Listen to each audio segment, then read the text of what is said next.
Sean ustedes bienvenidos una vez más a la agroentrevista del día de hoy. En esta ocasión tenemos que hablar de una de las situaciones más importantes que está atravesando no solo nuestro país, sino todo el mundo. Estamos hablando del cambio climático y para ello hemos invitado a un experto en el tema. Pues estamos hablando del doctor David Cruz Choque. Él es ingeniero agrónomo en la Universidad de Sao Paulo. Es magíster en la especialidad de sistemas sostenibles de producción agropecuaria. Tiene un doctorado en ingeniería agronómica con mención cum laude. Entre sus reconocimientos más importantes, el Dr. Cruz es ganador del Premio Nobel de la Paz el año 2007 como parte del panel de expertos del IPCC, Panel Intergubernamental sobre Cambios Climáticos. Tiene especialidades en conservación y utilización de recursos fitogenéticos, implementación de los sistemas nacionales de evaluación de impacto ambiental y control de calidad ambiental, además de impacto del cambio climático y medidas en adaptación de los sectores forestales y agrarios, con una amplia trayectoria laboral en distintas instituciones relacionadas al área agropecuaria y climatológica, y además se desempeña como docente en las universidades, la Universidad Católica Boliviana, la Universidad Pública del Alto, y obviamente es docente emérito de la Universidad Mayor de San Andrés en nuestra Facultad de Agronomía. Doctor, hablar de todo su trayectoria, nos quedaríamos todo el programa hablando de ello. Quiero darle la bienvenida, muchas gracias por recibirnos acá, donde usted trabaja y donde usted hace ciencia y la imparte a todos los estudiantes. Inicialmente, pues agradecer al programa Prisma Agropecuario por esta entrevista y con este tema tan importante, como usted lo ha dicho, pues no solamente para Bolivia, sino que para todo el mundo, ¿no? Como es el cambio climático y los impactos que está generando.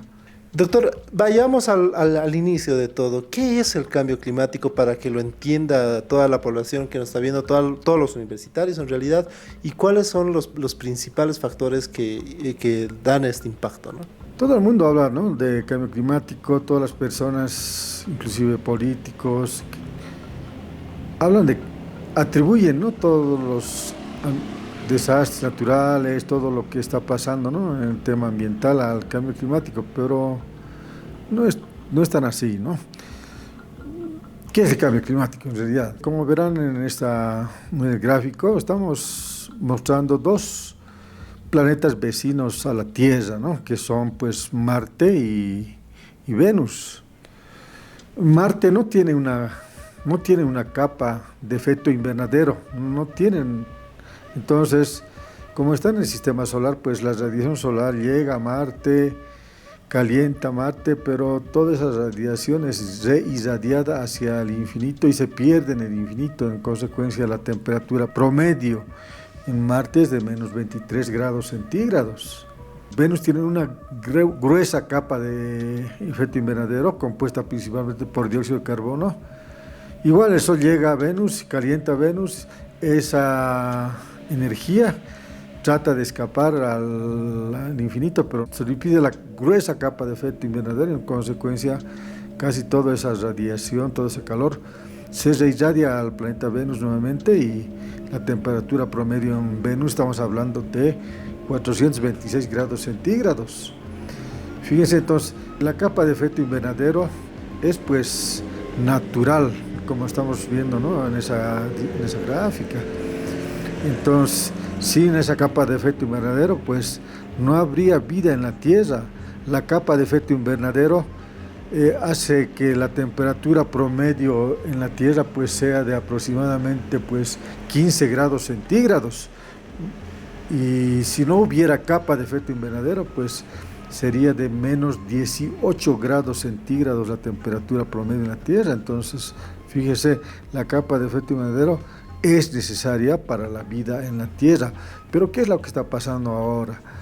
Debido a las actividades humanas, esa capa de efecto invernadero que en la Tierra se está engrosando cada vez más debido al incremento en la concentración de gases de efecto invernadero. Los principales gases de efecto invernadero pues son el dióxido de carbono, el metano y el óxido nitroso, cuyas concentraciones se elevaron notablemente después de la era industrial. Los tres gases de efecto invernadero tienen también pues diferencias en cuanto a su capacidad de calentamiento a la Tierra. Por ejemplo, si tomamos el dióxido de carbono como uno. Los clorofluorocarbonos, por ejemplo, tienen un potencial de calentamiento 15.000 veces más superior, ¿no?, que el dióxido de carbono. El metano tiene 25 veces más poder de calentamiento que el dióxido de carbono, y el óxido nitroso 230 veces más poder de calentamiento que el dióxido de carbono. Otra diferencia también entre estos gases está pues los años que duran en la atmósfera calentando la Tierra. El dióxido de carbono dura aproximadamente, está entre 5 a 200 años su periodo de calentamiento. Los clorofluorocarbonos podemos hablar de 12, 45 años dependiendo del clorofluorocarbono. Por ejemplo, el metano está a 45 años calentando la Tierra, y el óxido nitroso, su periodo de calentamiento está aproximadamente 114 años. Entonces, ¿esto qué nos quiere decir, estimados televidentes? Nos quiere decir pues que los impactos que estamos sufriendo ahora son pues las emisiones que se han producido hace años atrás, no las emisiones que actualmente estamos haciendo, sino que son los efectos, los impactos de emisiones producidas por pues grandes países, en este caso países que se han industrializado, ¿no?, y que han emitido grandes cantidades de gases de efecto invernadero y que se han acumulado pues en la atmósfera, y que los impactos los estamos sufriendo principalmente los países pobres o los países en vías de desarrollo. ¿Cuáles son las actividades que más generan los gases de efecto invernadero? Son las actividades industriales, la quema de combustibles fósiles, es decir, gasolina, diésel, etc. La generación de energía eléctrica, aproximadamente todos ellos generan un 75% de las emisiones, mientras que el sector agrícola, en el cual nosotros estamos inmersos, también genera pues gases de efecto invernadero a través de actividades como son la habilitación de tierras para cultivos, en otras palabras, el chaqueo, deforestación, ¿no?, la deforestación. El ganado también genera pues gas de efecto invernadero, principalmente metano. Dentro del estómago del ganado, principalmente de rumiantes, se produce pues la fermentación entérica, y como producto de esa fermentación entérica se libera gases, y uno de los principales gases es el metano, ¿no? Y el ganado también genera gases con metano también a través de la descomposición del estiércol. Y en la agricultura también generamos pues gases de efecto invernadero a través de la utilización, por ejemplo, de agroquímicos, como es la urea, por ejemplo. La descomposición de la urea, una vez aplicada, pues va a generar óxido nitroso, que es otro gas del efecto invernadero. Doctor, hemos visto que hay muchos factores que afectan este cambio climático, ¿no?, en realidad. Pero ¿cuáles son las principales evidencias que se han visto en el país, por ejemplo, y cómo estas evidencias han afectado el ecosistema y todo el entorno natural? Después de la era industrial se ha incrementado la concentración de gases de dióxido de carbono, y pues conjuntamente, correlacionando esta curva, ¿no?, de incremento, también se ha incrementado la temperatura en el mundo. En las 2 últimas décadas, el incremento de temperatura en Bolivia ha sido de aproximadamente 0,8 grados centígrados. Yo pienso que estamos pasando ya a los 1 grado centígrados de incremento de temperatura. Esas son las evidencias, ¿no? Y pues, de acuerdo a las emisiones mundiales, estoy hablando de Bolivia, ¿no?, indican que hasta el año 2050 pues estaremos llegando a un incremento de 1.5 grados a nivel mundial. Entonces, el promedio, ¿no?, de incremento. Y eso es muy preocupante, como está viendo, ¿no?, con los impactos que tenemos en la tierra. No solamente inundaciones, otros impactos más que enseguida vamos a hablar. Doctor, en el país, ¿cuáles son las principales regiones que están sufriendo de estos cambios climáticos y por qué? ¿A qué se debe esto? La actividad que genera mayor cantidad de gases de efecto invernadero en Bolivia es pues el cambio de uso de la tierra, es decir, el chaqueo, en otras palabras. El chaqueo pues genera dentro de los 3 gases de efecto invernadero, el 80% de las emisiones bolivianas. El promedio de chaqueo en Bolivia está en aproximadamente en más de 300.000 hectáreas por año. Somos uno de los países más deforestadores del mundo.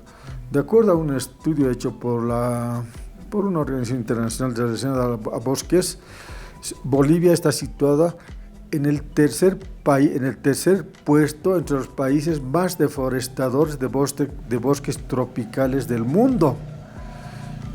Primero está Brasil, luego está la República del Congo, luego está Bolivia, tercero. Entonces eso nos debe preocupar. Somos uno de los países más deforestadores, uno de los países que más extermina sus bosques en el mundo. ¿Y con qué objetivos?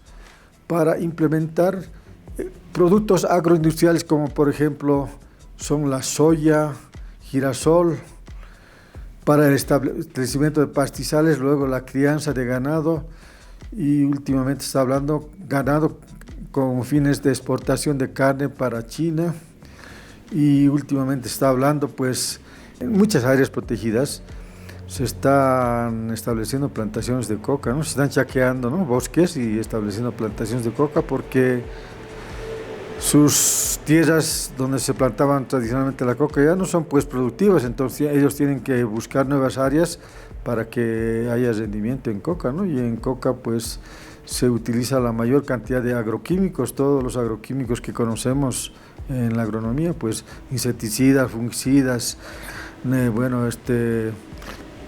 herbicidas, etcétera, pues se utilizan en las plantaciones de coca, ¿no? Y con serios impactos sobre la salud, ¿no? Nuestro país está emitiendo grandes cantidades de gases de efecto invernadero. Bueno, no como emiten los países industrializados, claro, nuestras emisiones en relación, por ejemplo, con China, etcétera. En relación al mundo, por ejemplo, nuestras emisiones están llegando al 0.3% de las emisiones mundiales, no llegamos siquiera al 1%, pero dentro de nuestro país estamos emitiendo, ¿no?, grandes cantidades de efecto invernadero. Las emisiones, por ejemplo, per cápita en Bolivia, de emisiones de dióxido de carbono, metano, dióxido nitroso por habitante en Bolivia, el año 2022, por ejemplo, eran de 2 toneladas métricas, igualito, semejante a lo que es Brasil, por ejemplo.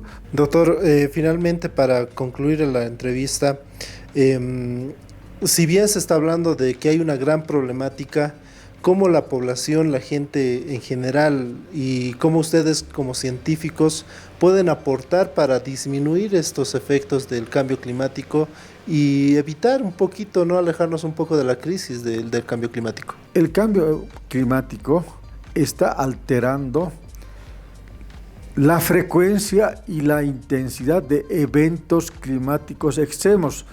Hay que diferenciar lo que es cambio climático de lo que es la variabilidad climática. La variabilidad climática está compuesta por eventos climáticos extremos como son, por ejemplo, las inundaciones, las sequías, las heladas, el fenómeno del Niño, el fenómeno de la Niña. Entonces, debido al cambio climático, están alterando en su frecuencia y en su intensidad, como lo que está pasando en Brasil. Al menos como científicos de países en vías de desarrollo, tenemos que volcar esfuerzos para tratar de implementar sistemas de adaptación al cambio climático en todos los sectores, no solamente en el sector agropecuario, igual en el sector pues, de salud, igual en el sector económico, en todos los sectores, sector transporte, todos los sectores. Tenemos que tener ya políticas, ¿no?, de adaptación, todo eso.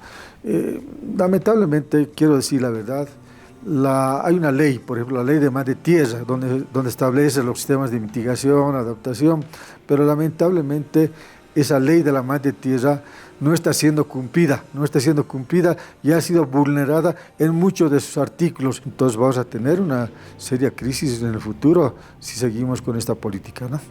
Doctor, ha sido para mí un placer conversar con usted el día de hoy, aprender un poquito más sobre esta problemática mundial.